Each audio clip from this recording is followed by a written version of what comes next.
Tech Sideline is presented by First Bank and Trust Company, the bank that puts you first. They can meet your banking and financing needs for personal, agricultural, business, commercial, mortgages, and so much more. Visit firstbank.com to learn more. What's up, Hokie Nation, and welcome into episode 371 of the Tech Sideline podcast. Well, it was a tough weekend, a surprising tough weekend for Virginia Tech football as the Hokies fall to Vanderbilt 34-27 in overtime. We got the whole football crew on set to break it down, so let's get it rolling. Episode 371 of the Tech Sideline podcast starts right now.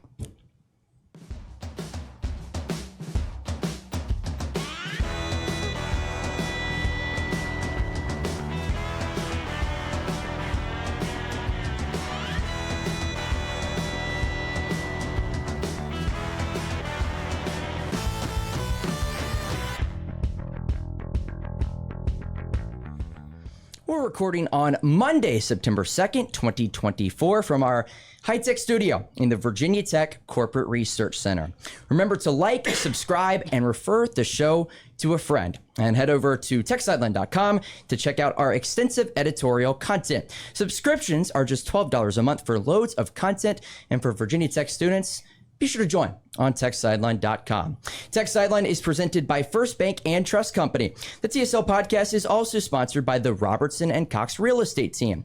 The RNC team wants your listing. List your home with them, and your property will be advertised to tens of thousands of TSL site visitors and social media followers. Plus, you'll get a free year of Tech Sideline and other TSL goodies and benefits as well. Visit rncteam.com to learn more, and we'll drop a link in the YouTube description as well. I'm your host for today, Carter Hill, filling in for Giovanni Heater. To our right is our lead analyst and columnist, Chris Coleman. Across the way is our senior staff writer, Andy Bitter. In the fourth chair, drinking the Kool-Aid, is our founder and general manager, Will Stewart. And Nick Brown is producing behind the scenes. Well, guys, we all drank the Kool-Aid, it appears like. But before we get to the game, Will, Andy, how was your trip to Nashville this weekend? I think it was a pretty good time other than the game itself. I was sick, so I was pretty low key for me the first couple nights. I met you guys out there the last night there.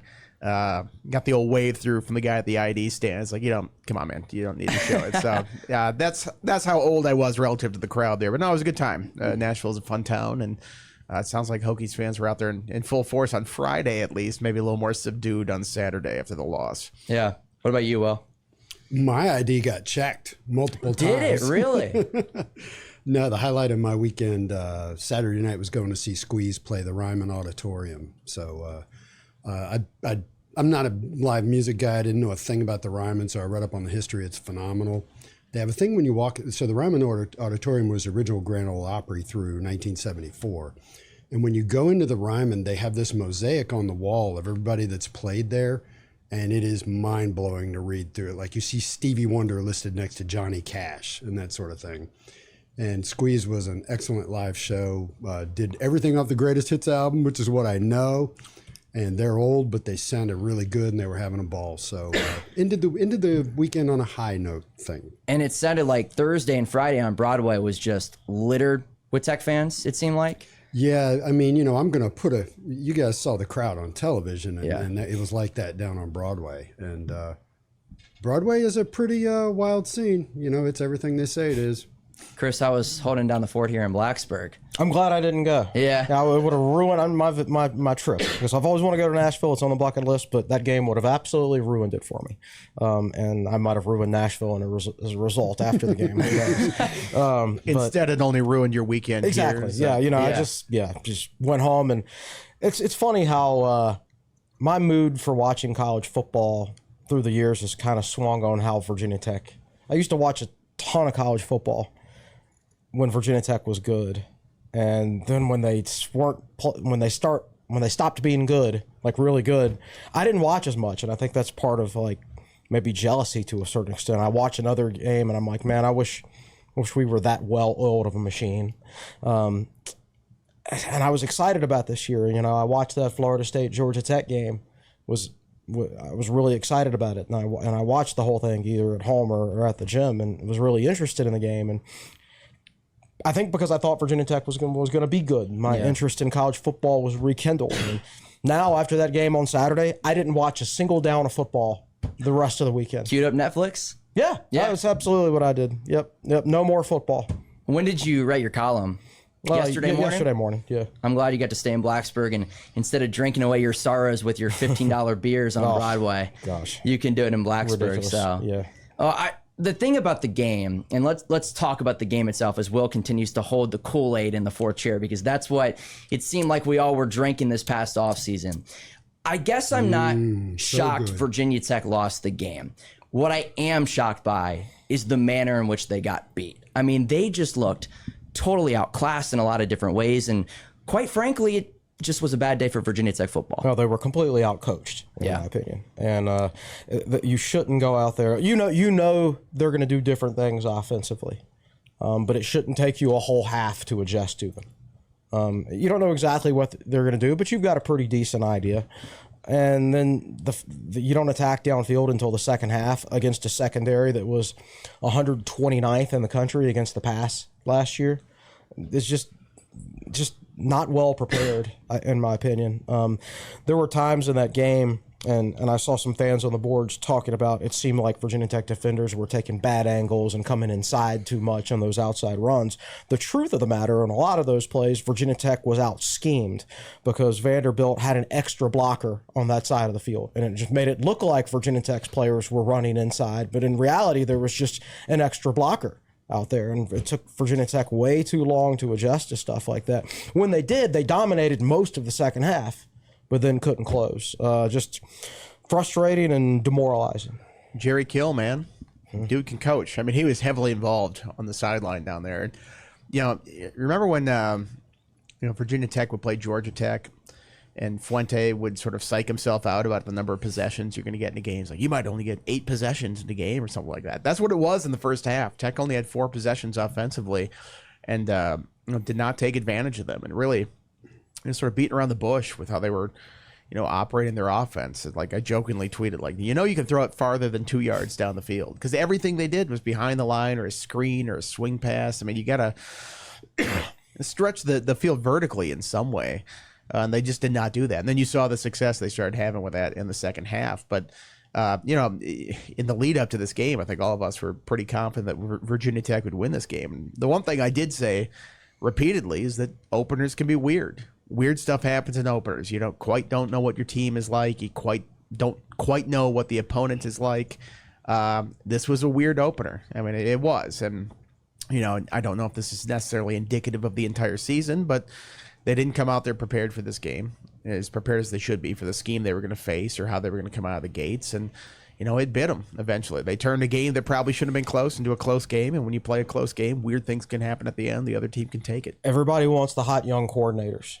And Virginia Tech's hot young coordinators just got schooled by a 60-some-year-old man and Jerry Kill, and also a very, very experienced and older offensive coordinator and Division II coach, Tim Beck. Yeah.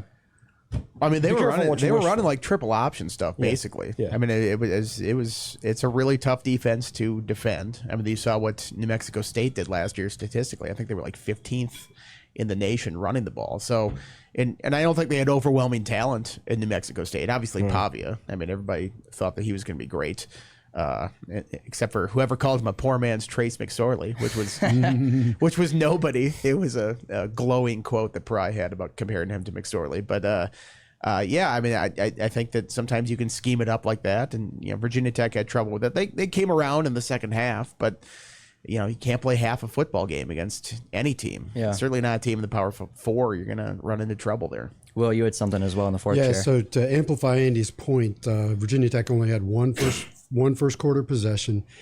And yes, they had 4 first half possessions, but the fourth one came with 24 seconds left to go on the clock. So it was really 3 for the first half. So that first half went quick. To hammer Andy's point home, what's crazy to me is this is a team that returned 95% of its offensive production, and they went away from their strengths from what they did well in the first half. That's what was so jarring to me, I guess, in the first half of play. Yeah, I think the first half was kind of interesting. They didn't attack downfield, and I don't know completely why that was. A few of those plays, it seems like Drones was very quick to check down. At one point, Brent Pry went over to him on the sideline on the bench and just, not yelling at him, but got up in his face and was talking to him a lot, smacking him on the shoulder pads and things like that. Like, he was not having a good game. And some of that, like, he threw the ball right into Vandy's hands a couple times, not even counting the one that did get intercepted on the deflected pass. So I don't know if all of that was there were no options to throw it downfield, or he was just checking down really early. Or even if Tech maybe lacks confidence on him on the deep ball. Remember, we talked last week that he was 9 of 42 last year on passes that traveled 20-plus yards down the field, which was one of the lowest completion percentages in the country. So if you're Vanderbilt, yeah, you want to jam the line and keep everything in that box. And if you're Drones, maybe after having a tough year throwing the deep ball last year, maybe you're not so confident with it, or maybe if you're a Tech coach, you're not confident in completing it because of the issues last year. But that being said, in the second half, he was 3 of 3. So he's already completed 1/3 of the number of deep balls, for lack of a better word, than he did last year. So it seems like the progress has been made there, but it's unfortunate that didn't find that out earlier in the game, because in the end that was the difference, or it was one of the things that would have been the difference. Well, you say 3 of 3, should have been 4 of 4. You're right. Which might have, speak to he wasn't necessarily seeing it out there early in the third quarter. They had 3 guys on the left side, and it was sort of like a swing pass out behind the line, and Vandy, everybody bit up on that play, and Ollie Jennings is running free up the sideline, just didn't see him. I don't know if it's similar design to what they ran later, where they did hit Jennings for that 62-yard touchdown, but maybe just an example that opening week just wasn't seeing things right. Go ahead. Yeah, Will. I was going to talk about that same play, so I wanted to ask Chris about this, since his experience was watching it on television. I was in the end zone for that. Okay. And I watched Drones throw it out to the sideline, and I heard Tech fans making some kind of noise, and I looked at my buddy and said, "What just happened?" He said, "Look down the sideline." And Jennings was running down the sideline, completely uncovered. When I watched the game on television last night, the announcers didn't even mention it. I didn't notice it.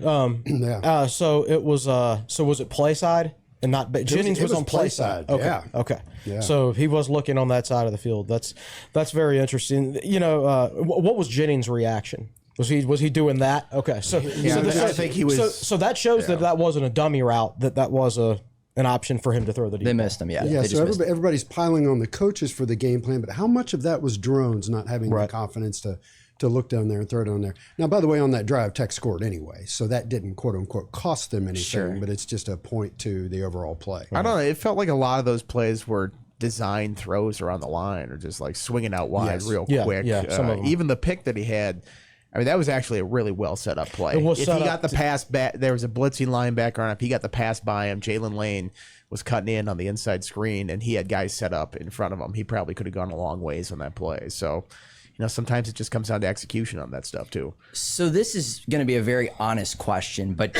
we talk about the slow start. First off, why the slow start? And on top of that, again, with what you returned as a whole, Pry mentioned the term shell-shocked after the game. You bring back essentially your entire starting lineup or really in all 3 phases. You're playing in front of a pro-Virginia Tech crowd. Vanderbilt's game plan was not out of the ordinary compared to what they were going to do, and Pry used the term shell-shocked. How can you possibly be shell-shocked in game number 1 for this team? I think it was a poor choice of words. I think certainly Vanderbilt did not have a home field advantage. That was a whole lot of Tech fans, which makes the result even more disappointing. It's like when you lose to Boise State in the stadium and it's so full of Virginia Tech fans, right? Even though it's technically not a home game. Look, Vandy did some things that you expected the unexpected in this game, because you knew you were going to have pistol elements, because their offensive line coach was the former Nevada offensive coordinator. You knew you were going to have New Mexico State elements, and you knew that it was going to look a little bit different because you're mixing it in with the returning Vandy players. So you didn't know exactly what to expect, but you had a decent idea, or at least you should have, and it shouldn't have taken them as long as it did to adjust. I think it comes back to season openers. You practice against yourself for a month. So, you could have strange ideas of like how far along you are. Like, oh, we're dominating this on this side of the ball. It's like, well, are you that good, or is the other side just not that great? So, sometimes it can be situations like that. And sometimes it's just, we always ask coaches, did you expect the slow start? It's like, no, didn't expect the slow start. It just happens sometimes. Sometimes just the players are not, ready to go. Some of that has to be self-motivational type stuff. And we're talking about 18 to 22-year-olds, like getting them all motivated every single week. I mean, you'll see it from great teams that just won't show up in a certain game. Oregon didn't look great against, who was it? Idaho. Yeah. I mean, everybody was talking about, Oregon might score 70 points in this game. Then they're in a contest down in the fourth quarter. Sometimes it just happens where a team doesn't, come out of the gate strong. The thing that concerns me is 2 years ago where I feel like Virginia Tech was out-schemed in the season opener.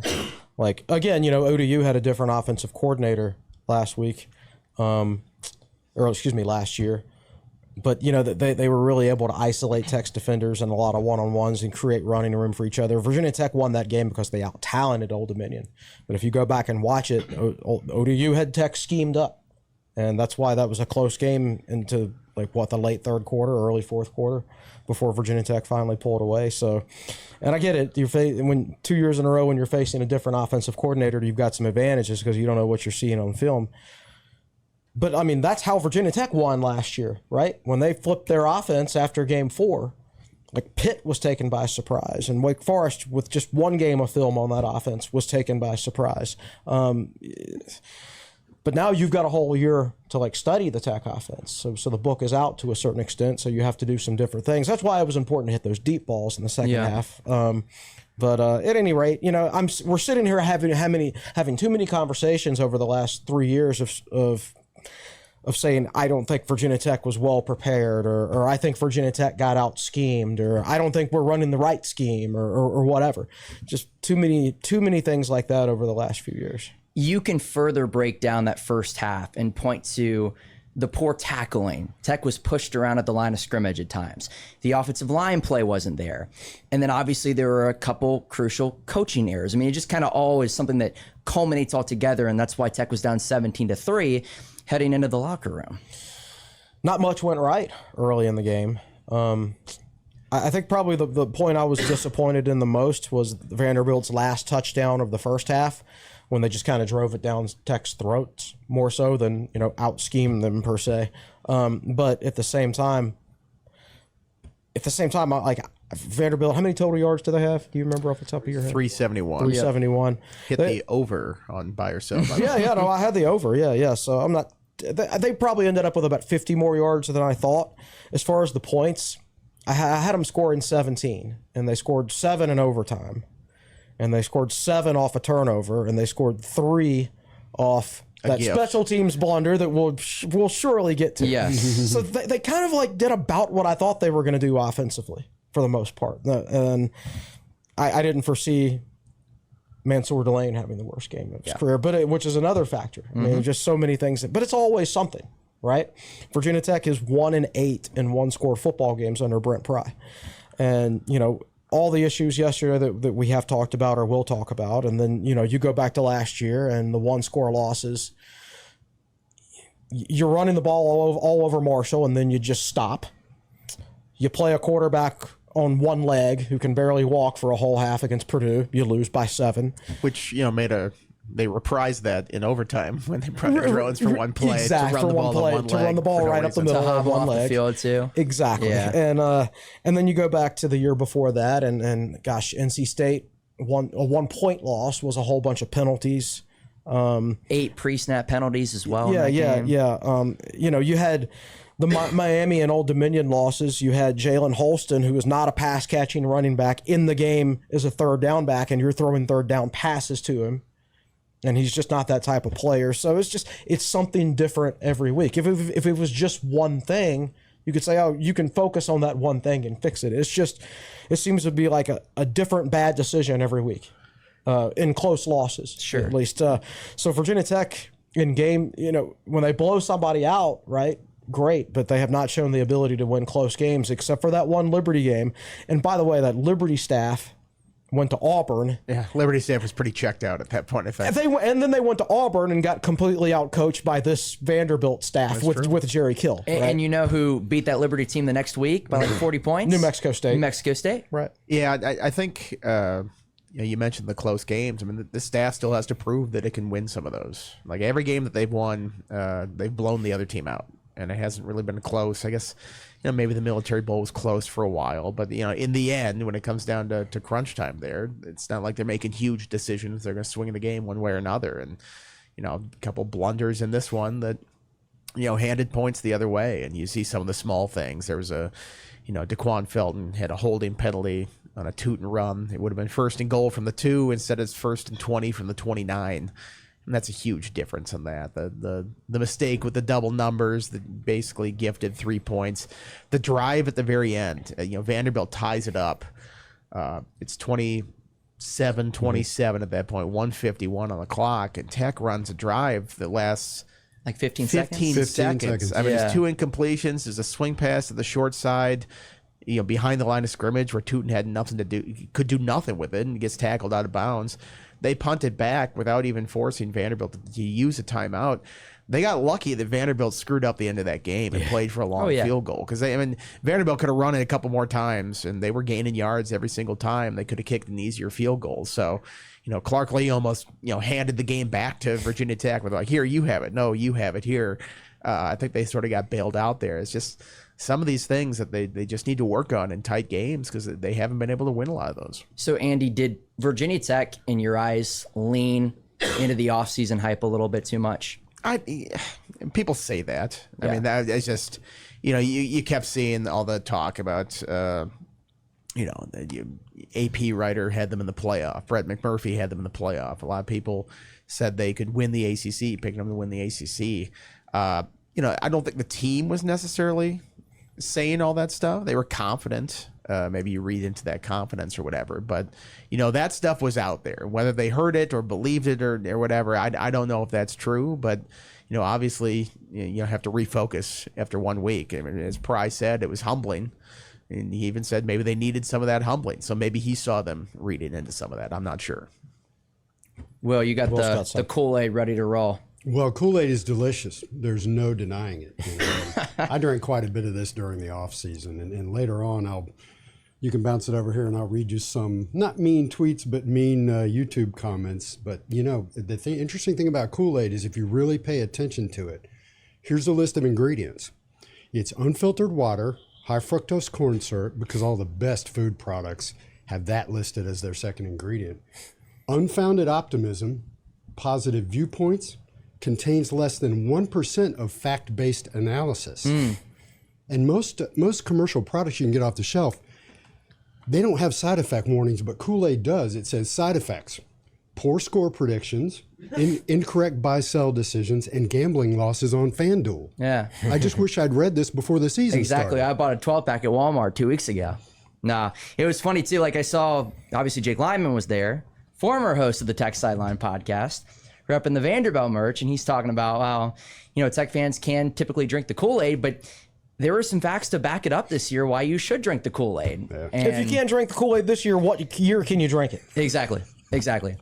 I think the biggest thing for me, though, and maybe this is a little bit dramatic, but you spend 3 years, all of Brent Pry's tenure, trying to work your way back into the national conversation, to the top of the ACC.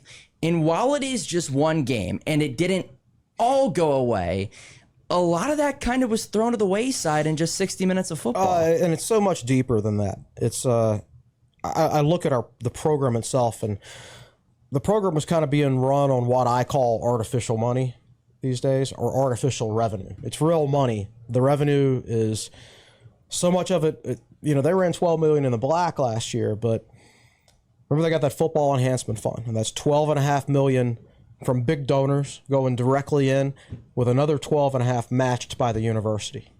And that was a 5-year deal, and there's either 1 or 2 years left on that deal. And if that deal's not renewed, then bam, that's like $25 million.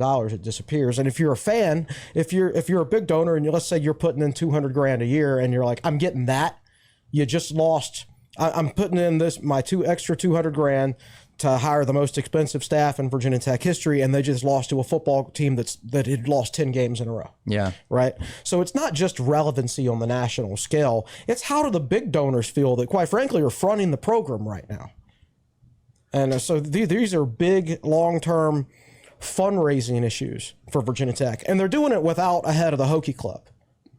I mean, Brad Worthman is technically the head of the Hokie Club, but he's the head of a bunch of other things too. So it's not something he can dedicate his job full time to. So I look at it differently.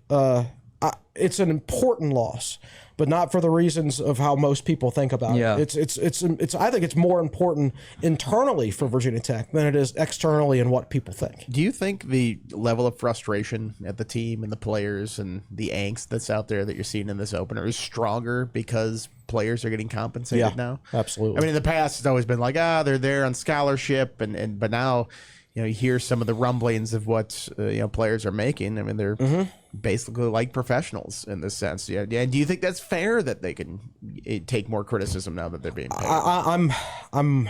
That's a good question, and I'm more apt to. You got to know some of the situations. I think I'm just not going to blindly criticize a player because he happens to be making money, because guess what?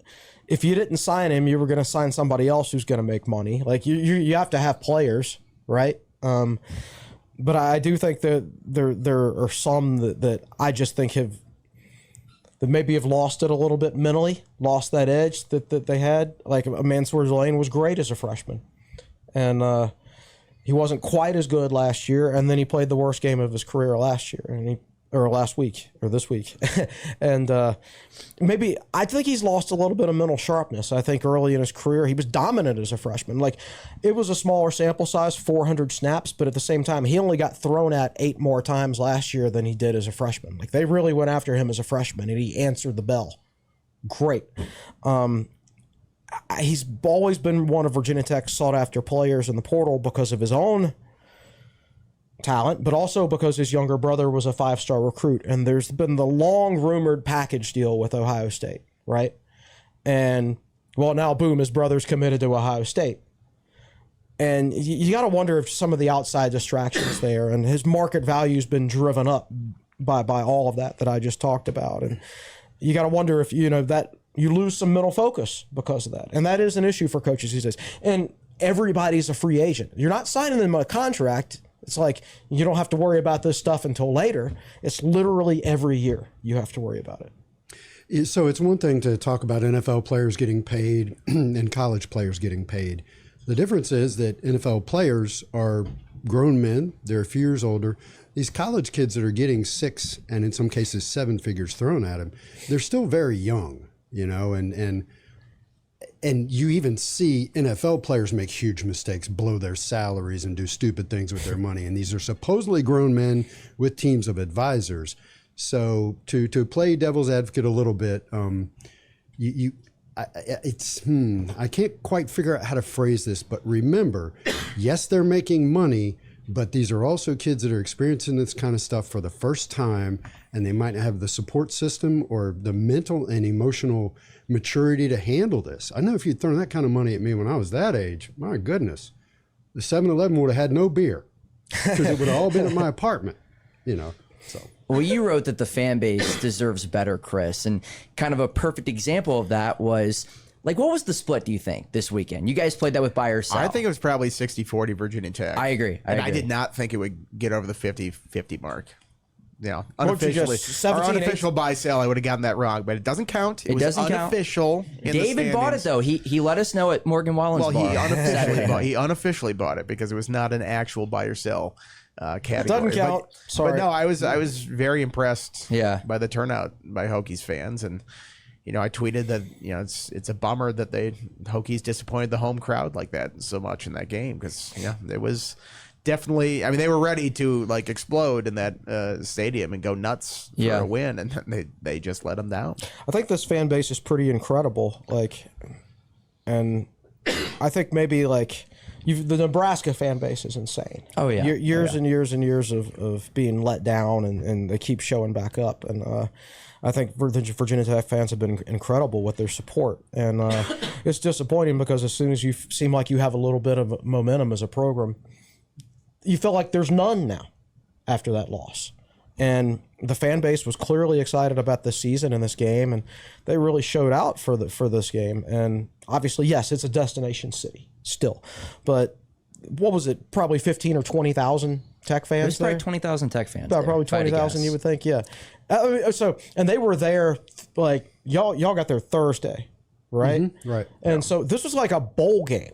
Because you don't get real bowl game experiences anymore because half the team opts out and half the time you're playing in a cold weather game, so who cares? It very much had the look of an old school bowl game Yeah. crowd when Tech used to go to Jacksonville 20 or 25 Or New years Orleans ago. or- And everybody go like, wow, look at all these Tech fans. Exactly. It was just like that. So that was this was Virginia Tech's like first real bowl game experience in a long time for the fan base, even though it wasn't a bowl, but it was bowl like.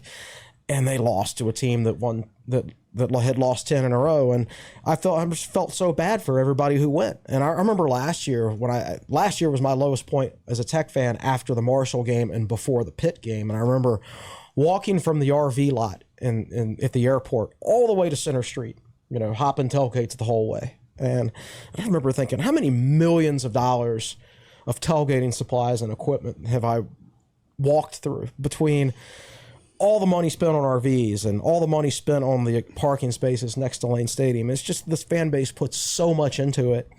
And I feel like they get taken advantage of is a harsh term because that implies you're doing something intentionally. And the football program was clearly not trying to lose games and disappoint the fan base, but it's kind of the same feeling. You put out all these efforts and you don't get rewarded, and I want to see the fans get rewarded because they deserve to. So where does this rank in terms of bad losses in the last 10 years?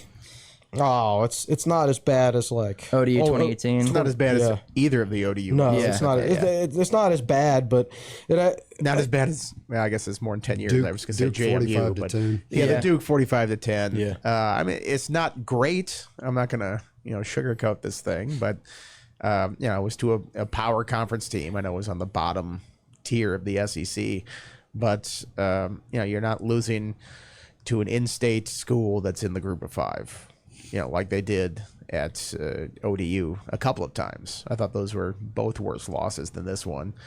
The Duke one, the blowout at Duke.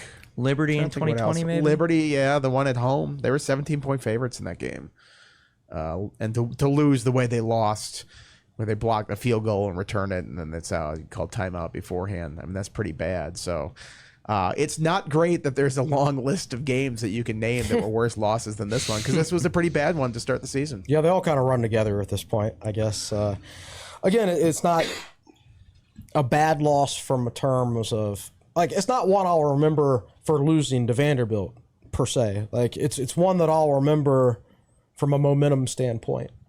We felt like the Hokies were establishing momentum as a program, and again, I felt like they gave it all back. And I'm just tired of saying things like I didn't feel like we were well prepared and things like that. This Pry era is so interesting because I hated just about everything schematically I saw from Virginia Tech for the first, I guess, 4 to 15 games of his tenure, and then for like the next 9 games, I loved everything I saw with it. And now you're back to like feeling how you felt previously, where the team just wasn't well prepared and well coached. So which is it? Right? They're just. I don't feel any level of consistency in this program with anything, and that's frustrating because you don't know what you're getting next. So Virginia Tech offensively in this game, 397 yards of total offense, 24 points in the second half, 75 rushing yards off of 30 attempts, which is just 2.5 yards a carry. Bashal Tootin, 9 carries, 34 yards, a touchdown in the air and on the ground. Kyron Drones, 22 for 34, an interception, 2 touchdowns in the air, and 322 yards. Ollie Jennings, 2 receptions, 92 yards, a touchdown. He was not even targeted, though, in the first half. Mention the slow start and how Virginia Tech looked in the first half of play. You're down 17-3. What changed with the play calling and the scheme overall in the second half? They definitely got more aggressive, and I don't know if that's because the coaches just started saying, okay, I don't know if they called more deep balls, whereas they didn't call as many plays with a deep ball element to it in the first half, or if they just told drones, look, just start looking downfield more, and don't check down as much. Like, we have to challenge them downfield, right? I don't know which one of those it is. That's a question for Brent Pry, and whether he would answer that honestly or not. I don't know. I know that Drones didn't appear to be making good decisions in the first half. It's rare you see Pry go over to a player on the bench and just put his hands on his shoulder pads and start talking to him. I mean, normally Pry's there, taking notes. He doesn't go back to the bench all that often, but he made an effort to go up to Drones and encourage him. Like, that was a slow start from Drones. It was almost like, I don't know if he lacked confidence or was just playing tight or whatever. I think he responded. He played a great second half. If you look at Tech's offense, I mean, my gosh, they scored 24 points in the second half. I mean, they dominated most of that second half right until that last drive where they, just, I don't want to get into that one, but that was more like it in the second half. That's kind of what I was expecting. They took advantage of what was a poor Vanderbilt secondary, which we kind of knew it was coming into the game. I don't know. I don't have an answer for it. Like I said, every time they lose a close game, it's something different. Well, I mean, they were kind of forced into throwing the ball. You're down 14 after first half where you only had 3 real possessions. How many are you going to get in the second half if it keeps going that way? So you had to push the ball down the field, and, maybe unintentionally. Like, sometimes you have to run to open up the pass, and this was a game where you had to pass to open up the run because they were clearly had everybody up and were defending the run. And, when you weren't giving them a reason to defend anything more than 5 yards down the field, why would they change that? And you finally saw them attacking. And, I mean, guys were running free down the field. I mean, Gosnell caught a long pass. Jennings had the long one, had one that they missed him on that they didn't throw it to him. There's another one across the middle. I can't remember who it went to, where there was a deep ball and then there's an underneath option that I think it might have been Felton who was running wide open across the field. So, a lot of plays where guys were open, and you look back and you go, man, you couldn't have done that in the first half. I can't imagine they weren't open in the first half. It just didn't seem like they were trying to target those guys. So, Andy, how would you rate Kyron Drones' performance overall in this one? I look at his PFF grade, and he was the highest graded player on the offense by a good margin. So, I think he played well in the second half. In the first half, I don't know. Again, I don't know if it was by design that everything was short or if he just wasn't looking down the field with some of those passes. I'd probably give him B- or something like that in the thing. I don't know how much of the pick is on him. Sometimes it's just kind of fluky where a guy gets his hand on the ball and knocks it up in the air. But, like Chris said, there were a couple plays where he threw it directly to Vanderbilt guys. It was very fortunate. I mean, there's one drive, the first 2 passes that he had on that drive, it's like neither of them were picked and probably should have been. So he was begging for an interception at some point there, and certainly not his A game. So the way he rallied was impressive, but I think you want to see start to finish pretty good game from your quarterback. That's kind of my take as well. Like, I think it was a difference between night and day, first half and second half, and it's easy to use Drones as an example because he's the starting quarterback, but I think there's a whole lot of people that you can say had night and day performances between the first half and the second half. The whole team. Yeah, also he wasn't helped out by his offensive line. Right. No, he was under pressure all day. I mean, there was the one play where the guy hit Parker Clements with the spin move, and then Drones eludes him, and then Parker's running back to try to help him out, and almost looks like he tackles Drones on the play himself. Xavier Chaplin graded out pretty well, but I seem to hear his name called a couple times, either on holding calls or guys coming by him and getting pressure. So I don't think it was a great game by the offensive line, and that was the concern coming into the season. If that O-line is not great or solid or even decent, then the rest of the offense can't really go. Yeah, and let's talk about this a little bit. About the offensive line specifically. Sure. They talked about having more depth because they did play 6 or 7 guys last year. So you think you're playing 7 or 8 this year. But according to just looking at the PFF snap counts, they didn't play a single backup offensive lineman. Like, in a game where the run game was not going, and you think, well, maybe you could try something else. Get it it's going. Also the heat index is 100 degrees. Maybe if there's any, I mean, granted, the first half really wasn't good for rotation because you barely have the ball. Sure, yeah. But like, so you're like Brody Meadows contributed a lot last year. So you're telling me he can't contribute now? right? Montavious Cunningham can't get you at least a few snaps at right tackle for a struggling Parker Clements. Yeah, so let me jump in here and say, looking at the participation chart on Hokiesports.com, they do list Montavious Cunningham, Bob Schick, and Brody Meadows. I but think I'm they're on the guessing that's kicking special team. teams. Yeah, special teams. Yeah, exactly. So you can differentiate between offense and special teams on PFF. So that's why I say that. Now, unless they missed something and they've updated it today, I don't know. The grades are generally on the Sunday grades on PFF are preliminary, so they're always subject to change later in the week. But they generally have their snap counts right early in the week. So I don't know. You just hear we talk about how the offensive line should have more depth than they should because they played 6 or 7 guys last year and they returned everybody and added a transfer, right? But then they didn't play anybody, and that's a concern because that's either are those guys regressing actually? Are they the same players they were last year? Or are they worse? I mean, that's a discouraging sign for development. So that's something to follow going forward into the season. Well, you talked about the run game, and again, just 75 yards on the ground. And yes, I get it. You're down 17-0. You have to throw the football.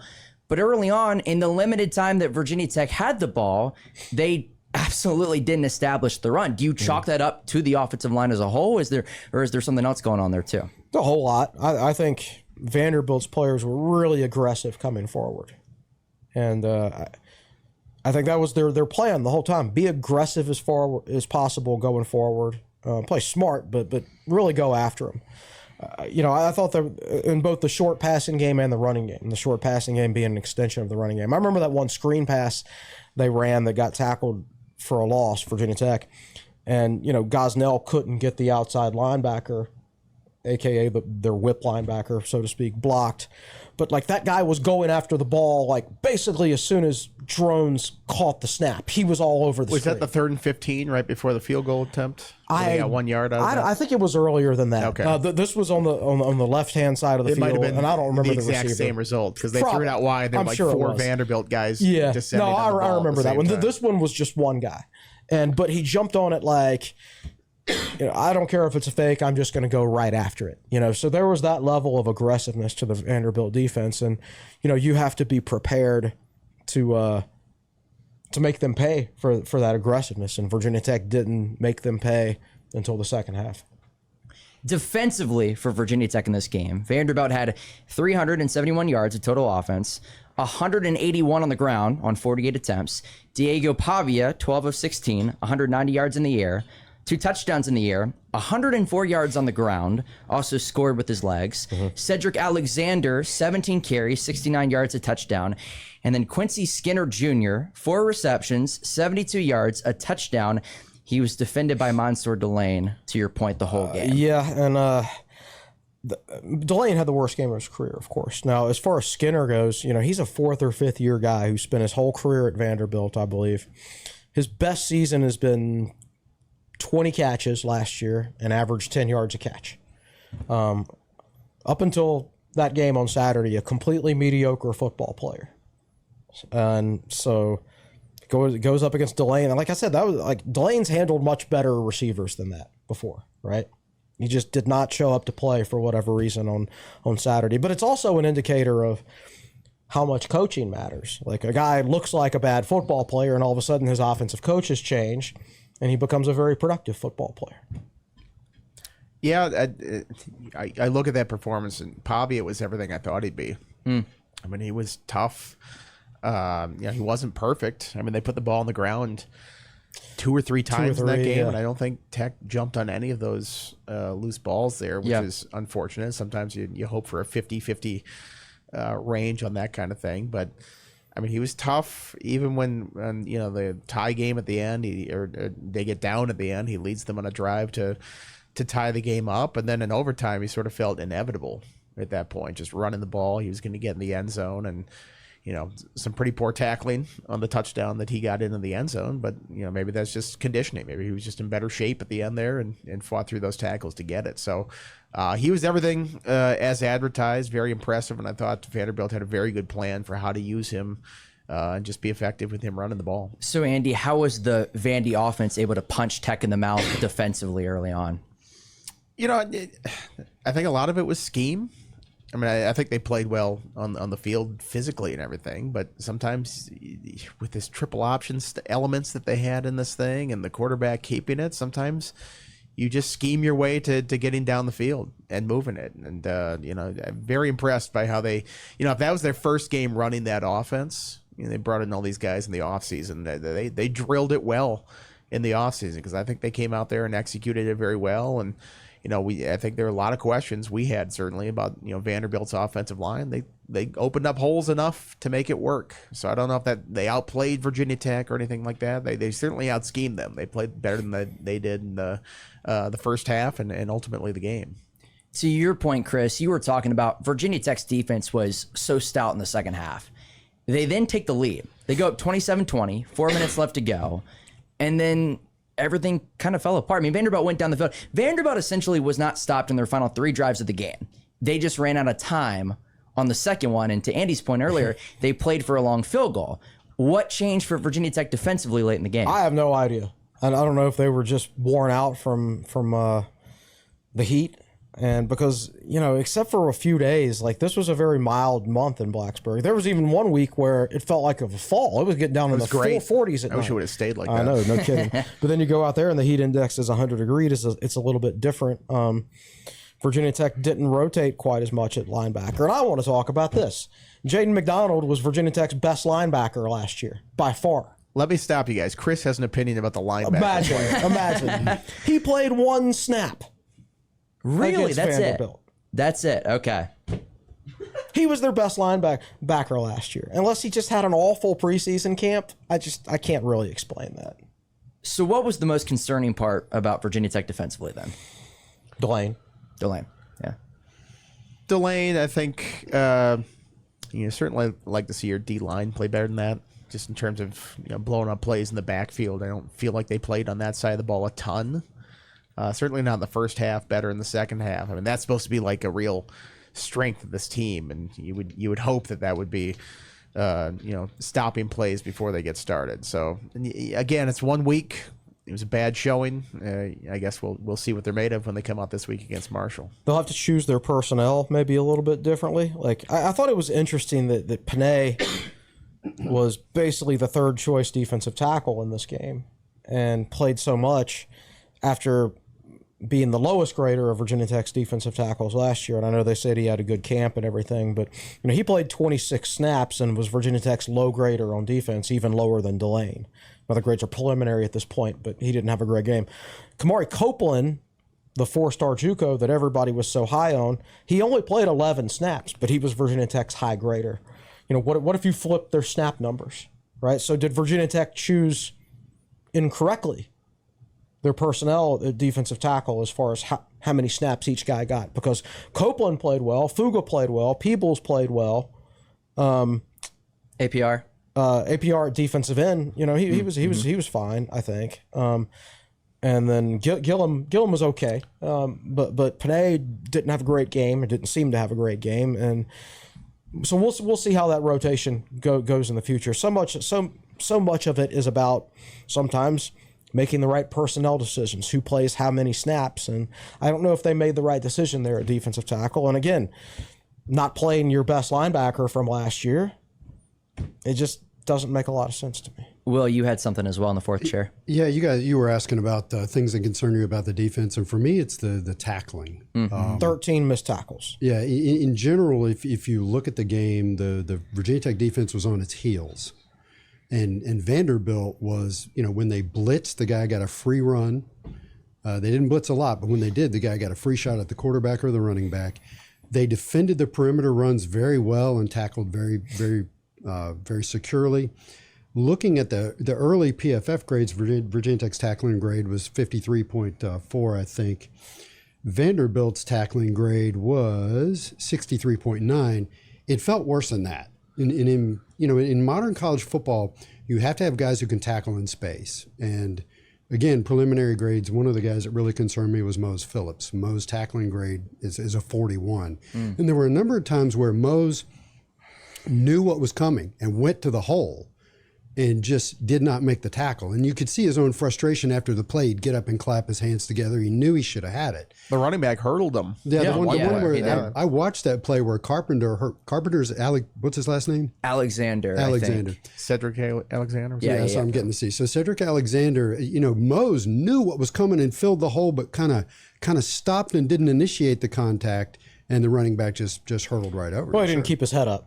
Yeah. Defensive coaches teach you to keep your head up all the time for a couple of reasons. For situations like that, so you keep your eyes on the ball carrier, but also to make sure you don't make contact with the very crown of your helmet and get your neck compressed down into your spine. Yeah. So and Keontae Jenkins' tackling grade wasn't great. A couple of linebackers did have decent tackling grades. But that's what concerns me, is particularly when you get a quarterback like that's putting so much pressure on the perimeter of your defense. When you got a one-on-one matchup, you got to make the tackle. Second best tackling grade on the team yesterday. Do you want to know who it was? Number one is Jalen Stroman, who might be out for a while from what we're hearing with whatever Jalen Jones. injury. Jalen Jones. Really? Jalen Jones had the best game. Jones. He had the best game of his career. How many snaps did he play? How much by we chance? talked about him in the offseason and tackling and running defense instincts weren't great. He actually played pretty well in this game. Definitely the best of the safeties. He played 44 snaps. 44. Even Stroman, when he was in there, his tackling was good, but he struggled with the option. Like at one point, he bit down hard and just left his man to go around the edge. And there were times when Tech played with a lack of trust. I will say, like, you have to trust your guy to get his option man, right? And I saw Cole Nelson. Speaking of the option, I saw Cole Nelson taking a little bit of the heat, and he didn't grade out well. But I think they need to revisit that grade. A lot of times he was assigned to the running back in the traditional option game. So when the ball got to the outside, it always looked like Cole Nelson, where's he going? Why is he going to the inside? He read the play incorrectly. No, he's just covering his assignment. The ball's going to the outside because Cole Nelson did his assignment correctly, right? Now it's up to everybody else to do their assignment and up to the coaches to not get out schemed on the edge. So there's always elements like that when you're defending an option, and makes some players look worse than they actually are playing. So I can't believe it's taken us this long to get to it, but the play that looms the largest to me is the numbers violation. Mm-hmm. In today's day and age of college football, with all the guys upstairs, I mean, we saw walking, they're all walking through the press box and everything. There's probably 15 guys upstairs. Yeah. 10, 15 guys upstairs. In today's day and age of college football, how in the world can you miss having two number zeros on the field? And because of that, it cost Virginia Tech 3 points because Vanderbilt had lined up for a 53-yard field goal. They're flagged for a delay of game. They then decide to punt, and on the punt, both Ollie Jennings, Kelly Lawson are on the field, puts them back in field goal range, and Vandy goes up 20-10. Well, they actually lined up for a 54-yard 54-yard, I'm sorry. And then when they marked off the first penalty, it was 5 yards, and then they marked off the next one, it was like 6 yards. So the field goal attempt was 50. It would have been good from like 60, so it wasn't going to matter in that situation. But Tech was in punt safe. Which means your defense is on the field, except for the punt returner. So like one of the safeties comes off, and then you put your regular defense on the field. That's when you're afraid there might be a fake, right? Why do you think there's going to be what was it, 4th and 15? It was 4th and 15. Pretty long. Why do you think there's going to be a fake on 4th and 15? It just I get it. You're from one of those situations on the field where it's a long field goal. So you don't necessarily have confidence in the kicker to make it, but you also don't guess that they're going to fake it on 4th and 15 from basically midfield. So I thought that was a little bit of an odd decision to be in punt safe right there, which shows me that maybe they hadn't practiced punt safe very much in the preseason, which is why, and maybe if they had practiced it a little more in the preseason, somebody in practice would have noticed, oh, look, number 0 and number 0 are in the field together at the same time. It's simple from now on. You tell Kelly Lawson and the other Will linebackers, all right, Kelly Lawson is never to be on the field in a punt safe situation. That's automatically one of the other Will linebackers' jobs. Yeah, I mean, the mistake comes in August. I mean, you have a whole month when you're practicing this stuff, when you're planning out who's going to be on the field, even in situations. I mean, Ollie Jennings is the backup punt returner. So, but you've got to be aware of who's going to be on the field at all times. And probably Price like, I saw it at the last second. I couldn't get the timeout in time. People were like, if you saw it, why didn't you call timeout? I was like, because he saw it at the last second. It's not like he saw it with 15 seconds left. He's like, man, that sure is curious that we have two guys.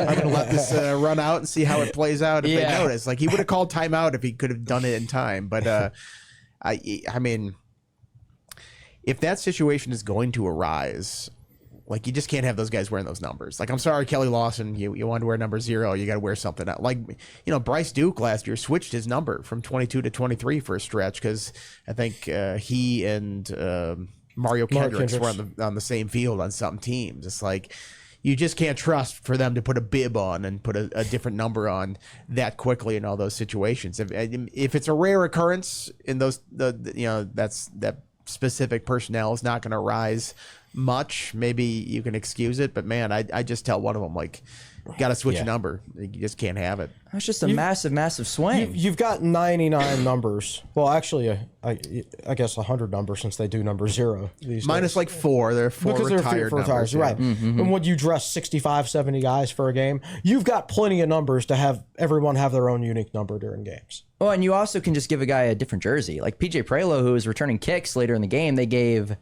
Caleb Woodson the 85 jersy later in the game. Or if everybody just has a different jersey number, you don't have to worry about all this crap. It would be easy. But I mean, during the week, like, you have the full roster of players and stuff. So it's just, number 0 is a very cool number. Everybody wants to wear it. You're sort of like dealing with that. And I know some of that is like recruiting, like, oh, yeah, we'll promise you this number. You get to wear this number and stuff. So there's other factors that you have to play into it. Sometimes it's not as simple as just everybody gets a different number. But you can't have that mistake then.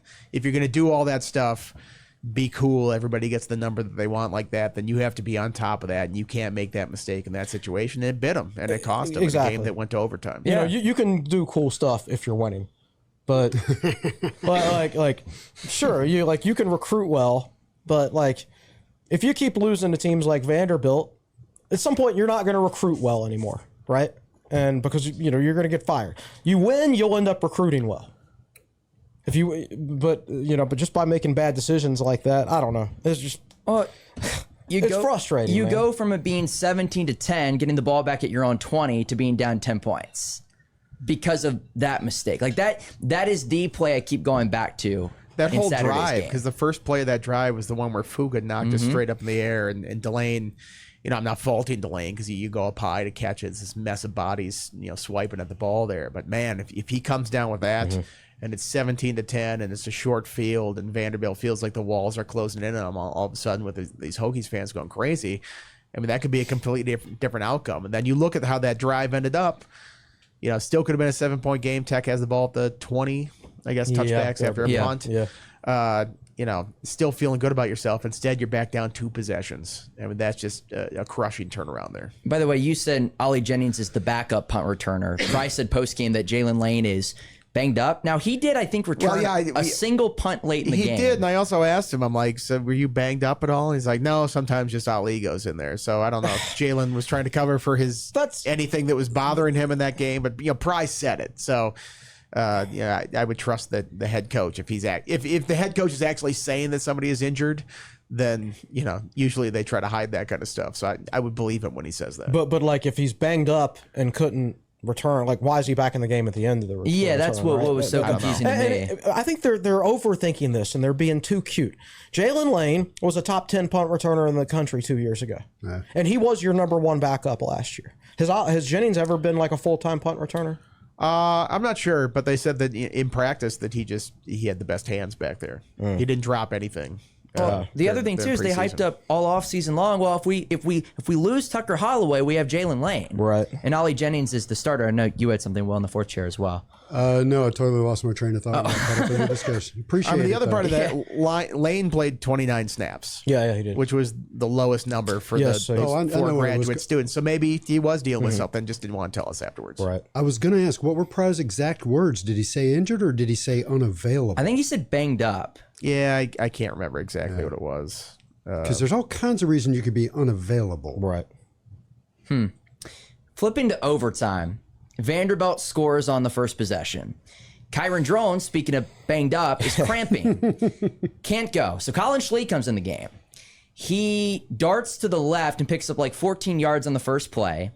and then I believe a handoff on the second play, and then they bring Schlee out of the game. Kyron Drones comes back in limping on the way to the field. Not limping, but you know what I mean, kind of hobbling on the way to the field, and gets tackled immediately. They pull him out of the game and put Schlee back in. Just another confusing sequence on Saturday afternoon. Yeah, it's like you bring in your quarterback who just had cramps in his legs, and he comes back in the game, and the first thing you do is run the football with him. Yeah, It's strange. there might have been something going on with the helmet communication. It's certainly possible. I heard something about that. Yep. You could see before the fourth down play, like Vanderbilt called timeout when Virginia Tech was sort of like scrambling to line up. I think they really bailed them out because I don't think anybody had a clue what the actual play call was going to be on that last one. So I think there might have been some helmet communication deals going on. But even still, I don't know if they had any timeouts. They had one timeout, Did so they? I don't know why they didn't use that's that why timeout. they just use it there instead of putting your clearly hobbled quarterback or somebody Yeah. dealing with cramps in to then run. And Bry even said afterwards, he couldn't really run around. Thought might have to throw the ball there. It's like, well, then you called a play where he ran the ball, or I know it's probably a read play, but he had the option of keeping the ball. It just seemed like a curious decision, to say the least. Yeah, that was, again, like I go back to that. I know there were some murmurs after the game about the helmet communication. They had a timeout. Well, not only that, but you have a full backup system of relaying the play of the game. exactly. They still have all the the guys dressed like Teletubbies on the side with the different colored shirts. Yeah, they're still doing relaying plays, and they have the cards and all that stuff. I mean, you've done this in college football for 100 years, getting the play in from the sideline. So they should have been able to do it. Agreed. I mean, it's just I don't know. It just seems like another kind of botched situation. Yeah. And I get, like, it's your starting quarterback, and he's on the sideline saying, "Oh, I'm fine. I want to go back in the game." Yeah, right?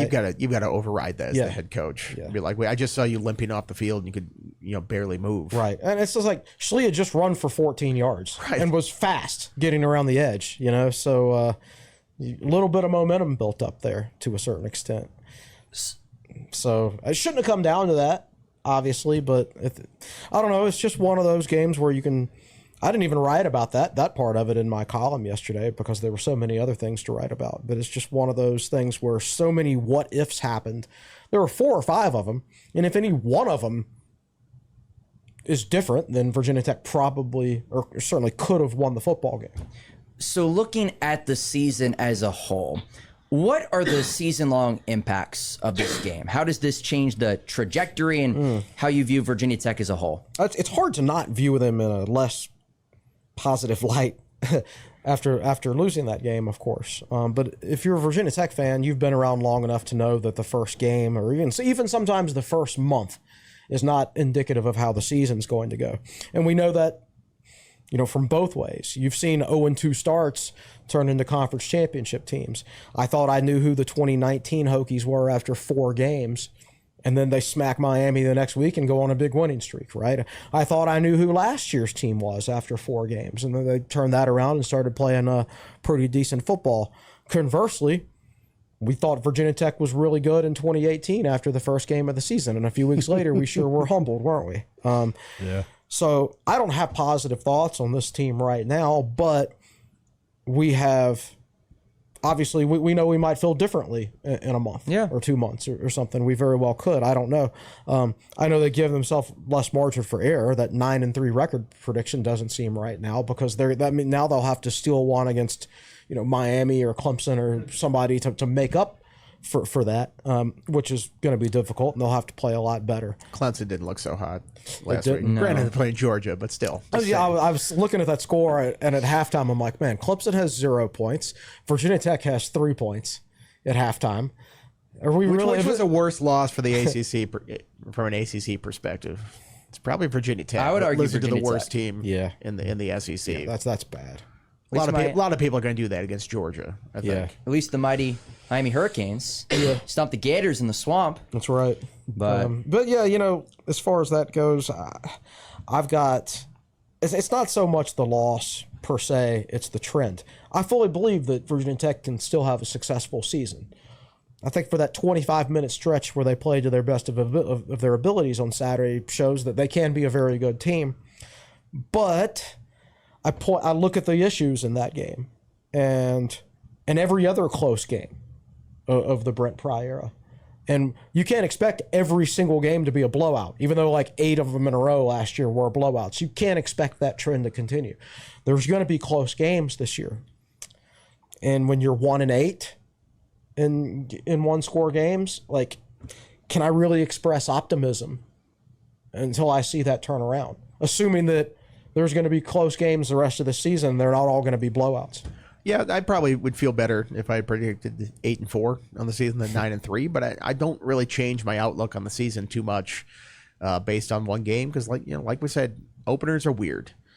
Strange stuff happens. You mentioned all the examples in Virginia Tech history where they've turned around from an extremely bad start like that. I mean, this was the thing that drove fans nuts with Frank Beamer. What made him great is like all our goals are ahead of us. This is a non-conference game. Like people are like, oh man, people talking about the playoff. It's like, honestly, this has no impact on that. If you win the ACC, you get in anyway. So I mean, all those games are yet to play down the line.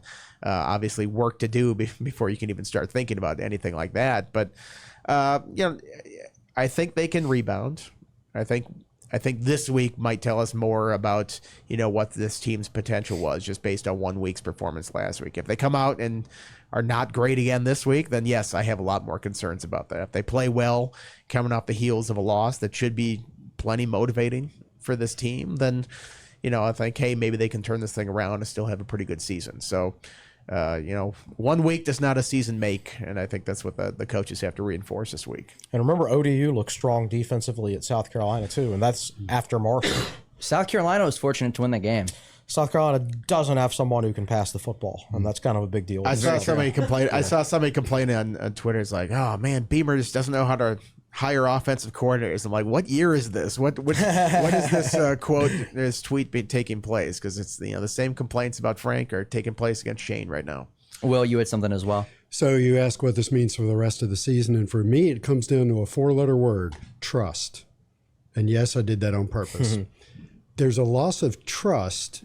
There's hope versus trust. You were hoping and trusting that this program would ramp upwards in momentum. It is the 3rd year of the coaching staff, and then you see some of the gaffes in this game, and you see the record 1-8 in one-score games under Pry. And I think for me, and I think for a large portion of the fan base, whether or not they're actually using that 4-letter word trust, they're thinking to themselves, I don't trust these guys to get this team to 9 wins. And like Andy said, it's really going to be hard now because this is one everybody was counting as a win. So how much does this game make you nervous for going to an ODU or having Rutgers who can beat you in the trenches here at home? Those are just a few examples. A lot more nervous. I think Virginia Tech's going to have much better quarterback play, in my opinion, than South Carolina did. But again, how much of what if the worst nightmares? The worst nightmare scenario here is like if the book is totally out on Tech's offense from last year and all the smoke and mirror stuff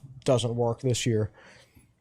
What do you do? Yeah. Right. So, and maybe we saw some of that against Vanderbilt, but I don't know. We'll have a much better idea after, the next game or two. But those games are more of a current concern now. How could they not be? You've just lost to a team that's lost 10 in a row. Yeah, and it certainly kicks off this revenge tour that they're hoping for a little bit differently because you've seen them lose to all these teams in recent years, and certainly last week's performance is going to pop up when you're thinking about how they can do against these next 3. And you talked about in your 5 thoughts, just to kind of wrap it up, you can't let Vanderbilt beat you twice. Still got 11 games left to go. A lot left there out there for you. What did you kind of mean by you can't let the Commodores beat you twice? Well, I mean, it's the classic coach speak after the game. I mean, I laid out exactly what Brent Pry is going to say to the media on Tuesday. It's going to be like, thanks the fans for coming. That wasn't us. A lot of teachable moments. It's on me. We got to get them better prepared. I mean, it's almost paint by numbers. What you can expect them to say. I think the language will be a bit more harsh to the team than it will be in front of the media, but that is the job of the head coach. And like I said, that's what made Frank a Hall of Famer, is he was the steadying force in all the rough waves of this whole thing. And that's what Pry's got to be here. And you can't let one loss, turn into snowball into a loss in week 2, and then all of a sudden the season's lost. I mean, that's why you have to be a steadying force in this whole thing, get them back to playing how he thinks they can play, and turn around and come back with a W this week. As always, Tech Sideline is presented by First Bank and Trust Company. As our presenting sponsor, First Bank and Trust Company's support has been invaluable to TSL, helping us to bring you all the great content across all of our platforms. They offer a variety of checking and savings account options that are sure to meet your banking needs, including free checking. Visit firstbank.com to find the account that's right for you. All right, before we go, what's coming up on techsideline.com the rest of the week? I know still a lot coming your way with Marshall coming in town on Saturday. Oh, man. It's a normal week of content. I think Tristan Raish is going to do an officiating article for us again. There are probably a couple good examples in that game for him to use. I think, Brandon Patterson will talk about, Marshall later in the week. And I think he'll probably do a look back on the Vanderbilt game as well. So, man, we're into regular season content now, man. It's kind of the same as it's always been. Yeah, practices. We'll see if my press conference prediction of what he talks about comes true. We'll be watching. What about you, Will? Anything? Well, I will do a Monday Thoughts later on today. This is currently 20 after 11 on Monday, so I'll spend the afternoon writing some stuff. I did get to watch the game. Didn't really get to take notes on it because I watched it on my phone in the car on the way back. A friend of mine was driving. But yeah, I'll have something later on today. You got to pass me one of the Kool-Aids before we go because I am certainly a victim of it here in 2024. But for Andy Bitter, for Chris Coleman, for Will Stewart, for Nick Brown behind the scenes, I'm Carter Hilt saying so long from episode 371 of the Tech Sideline podcast, and we'll talk to you later this week.